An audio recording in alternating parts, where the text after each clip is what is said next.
Effectivement, il y a eu des tirs notamment de gaz lacrymogène en matinée. Il y a eu aussi les locaux de la société Bolloré qui ont été pris pour cible, notamment les panneaux situés à l'entrée qui ont été détruits.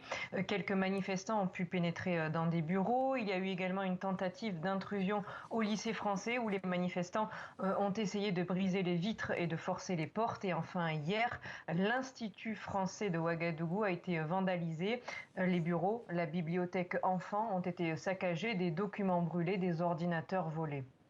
Fanny, on imagine que dans un tel contexte, l'ambassade a émis des consignes pour les ressortissants français sur place?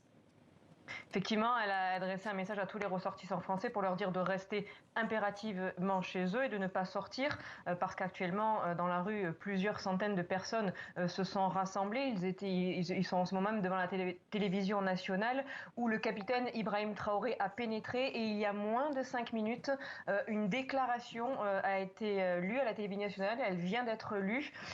On y voit les militaires dire que la situation est sous contrôle. Ils invitent les populations à se départir de tout acte de violence et de vandalisme, notamment ceux qui ont été perpétrés contre l'ambassade de France et la base militaire française à Camboinsin. Ils demandent aux populations de vaquer à leurs occupations et en attendant que la situation soit plus claire, notamment ils ont évoqué le cas du lieutenant-colonel Zungrana qui est en détention, qui est l'un des membres de l'unité Cobra.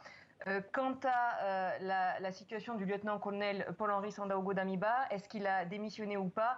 Pour le moment, aucune annonce officielle n'a été faite au moment où je vous parle et les militaires n'en parlent pas dans cette déclaration qui vient tout juste d'être lue à la télévision nationale. Merci beaucoup, Fanny Noiro.